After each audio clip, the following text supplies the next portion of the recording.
Olá, pessoal! Um desafio para a maioria dos endodontistas é com relação a dentes trincados, fraturados. Muitos de nós não sabemos como diagnosticar ou até mesmo traçar um plano de tratamento. Baseado nisso, a Associação Americana de Endodontia criou um guideline e é sobre ele que a gente vai discutir hoje. Segundo o guia, é muito importante que a gente classifique adequadamente o tipo de fratura que a gente está diante, porque só assim a gente vai conseguir fazer um tratamento adequado. Esse tipo de fratura pode ser apenas uma trinca limitada ao esmalte. Pode ser uma cúspide fraturada, uma fratura vertical de raiz ou até mesmo um dente rachado. Cada uma dessas alterações vão ter tratamentos diferentes. O paciente pode relatar uma dor aguda durante a mastigação, principalmente de alimentos mais duros, e uma dor aguda breve com frio. Alguns pacientes, devido a uma exposição pulpar, devido a essa rachadura, pode desenvolver uma pulpite e, com isso, ter as mesmas sintomatologias daquele paciente com uma pulpite irreversível. Em alguns casos, pode ter também o desenvolvimento de uma necrose pulpar por conta dessa trinca ou desse trauma que acabou fazendo com que micro-organismos entrassem no sistema de canais radiculares, gerando uma inflamação e, consequentemente, necrose pulpar. A primeira alteração que nós podemos encontrar no consultório são as trincas de esmalte. Nesses casos, o dente ele vai ter sua aparência normal, mas a gente pode observar linhas típicas, principalmente identificadas após a transiluminação. Existem aparelhos específicos para isso, mas os fotopolimerizadores mais modernos, como o da Valo, apresentam luzes específicas para esse tipo de diagnóstico, conforme podemos observar aqui.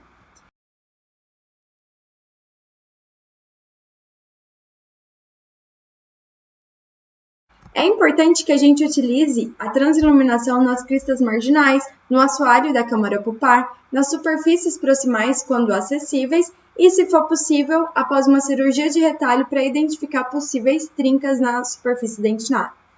Além disso, a transiluminação ela é benéfica quando há a remoção da restauração, porque nem sempre a gente consegue observar essas trincas apenas na coroa rígida. Em alguns casos é necessária a remoção da restauração, principalmente restaurações antigas de amálgama, para aí sim poder identificar essas trincas.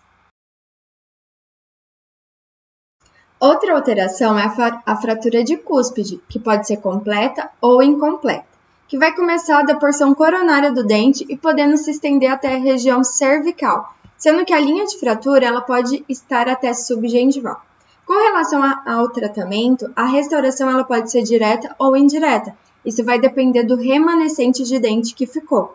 Com relação ao tratamento endodôntico, ele vai ser realizado apenas se houver o comprometimento pulpar. Dente rachado nada mais é do que um dente com uma rachadura que se inicia na porção oclusal e que se estende para a região subgengival, podendo atingir até a região apical do dente. Essa fratura ela pode envolver apenas uma crista marginal ou pode envolver toda a superfície do dente, conforme podemos observar aqui. À medida que essa fratura vai se desenvolvendo, vai afetando a câmara pulpar e, consequentemente, gerando uma inflamação no tecido pulpar, então provavelmente esse paciente ele vai ter uma pulpite ou até mesmo uma necrose pulpar associada. Essa situação ela é bem desafiadora e o prognóstico é duvidoso, porque nem sempre a gente consegue determinar qual é a correta extensão dessa rachadura. Durante o diagnóstico, a gente pode empregar alguns instrumentos com o objetivo de fazer uma força de alavanca no meio dessa rachadura. Isso vai nos ajudar também a fazer um diagnóstico diferencial com relação à fratura de cúspide, em que o fragmento vai apresentar uma certa mobilidade. Quando a gente tem um dente rachado e essa rachadura é incompleta, a gente não vai observar mobilidade em nenhuma parte desse dente durante o movimento de alavanca. Esse é um relato de caso que também está descrito no guia, em que o paciente apresentou sintomatologia e suspeitou-se de uma trinca. Foi feita a remoção da restauração de amálgama, conforme podemos observar aqui, e foi possível já observar que tinha uma trinca que se estendendo em toda a superfície desse dente de mesial a distal. À medida que foi feita a remoção de dentina, era possível continuar observando essa trinca. A remoção de dentina acabou causando uma exposição pulpar, e aqui eles fizeram esse movimento de alavanca com esse instrumental e eles não observaram nenhum tipo de movimentação. Então, eles concluíram que esse dente apresentava uma rachadura profunda e incompleta. O plano de tratamento, nesses casos, vai depender da extensão e localização dessa trinca, que muitas vezes é difícil de ser determinada. Com relação à indicação do tratamento endodôntico, ele só vai ser realizado se houver a real necessidade a partir da identificação durante o diagnóstico. Antes de propor qualquer tratamento para o seu paciente, é muito importante que você informe que o prognóstico nesses casos é muito duvidoso.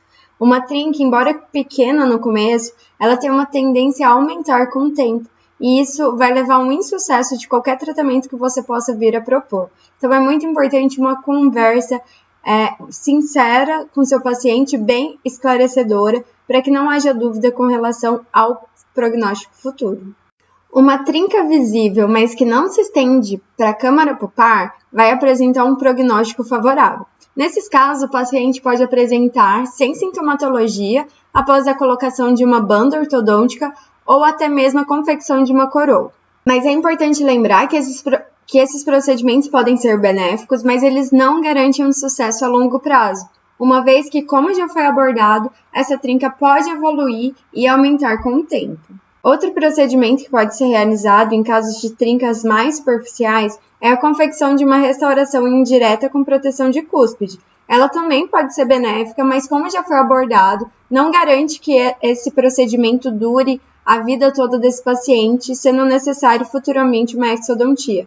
Todas essas questões elas devem ser muito bem esclarecidas e o paciente não pode ter dúvida com relação ao prognóstico. Quando uma trinca ou uma rachadura se estende até a região de furca, essa é uma das situações mais difíceis de se determinar o tratamento. Uma restauração com proteção de cúspide, como uma onlay ou até mesmo uma coroa, pode ajudar. Com relação ao tratamento endodôntico, ele só vai ser realizado quando durante o diagnóstico for levantada a real necessidade. Outros fatores estão envolvidos e devem ser avaliados, como, por exemplo, fatores periodontais. Um dente rachado nada mais é do que um dente com uma fratura completa que se inicia na coroa e se estende-se para a região subgengival. Essa rachadura também pode se estender para as regiões mésio-distal e também afetar as cristas marginais e superfícies proximais. Essa é a evolução de uma trinca. O tratamento nesses casos é um pouco complicado e vai depender da extensão dessa rachadura. Se for uma rachadura que termina mais superficial, mais na região do terço cervical, pode ser que se consiga fazer algum procedimento restaurador, reabilitador, como um pino e uma coroa após um aumento de coroa clínico. No entanto, quando essa rachadura ela se estende para os tecidos mais apicais, terço médio, terço apical, fica difícil manter esse dente e, consequentemente, a exodontia é o tratamento mais adequado, conforme a gente observa nesse caso em que essa rachadura se estende até a região apical. Diferente do caso anterior, esse relato de caso já é um caso que foi possível manter o dente. Houve uma fratura da cúspide palatina até abaixo um pouco do terço cervical, quase ali no terço médio.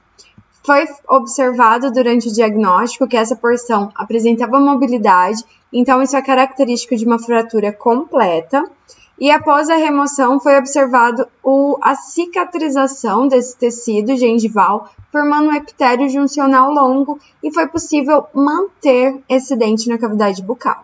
Outro problema que nós podemos nos deparar no nosso dia a dia do consultório são as fraturas verticais. As fraturas verticais elas têm um tratamento fácil, que é a exodontia do elemento.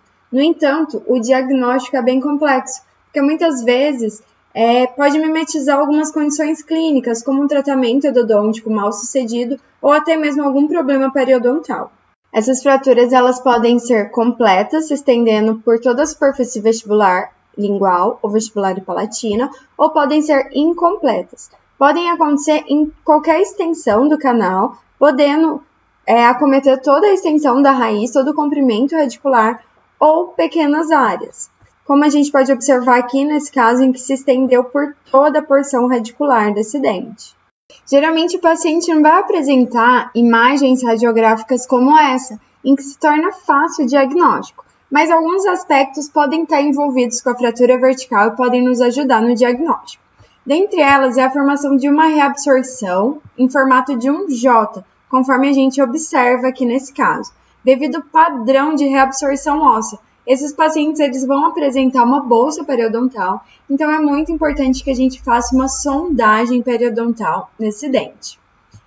Porque o que acontece é que a inserção nesse dente não é como num dente normal. A gente vai ter a formação de um tecido granulomatoso, um tecido inflamatório na região dessa trinca, conforme a gente observa nesse caso. Aqui são imagens histológicas que mostram a invaginação desse tecido conjuntivo inflamado para essa região de trinca. O exame tomográfico pode ajudar no diagnóstico, mas o que acontece é que a maioria desses dentes com uma fratura vertical apresenta tratamento endodôntico e muitas vezes pino intraradicular. Isso faz com que, durante o exame tomográfico, haja criação de artefatos que podem dificultar a detecção dessas trincas.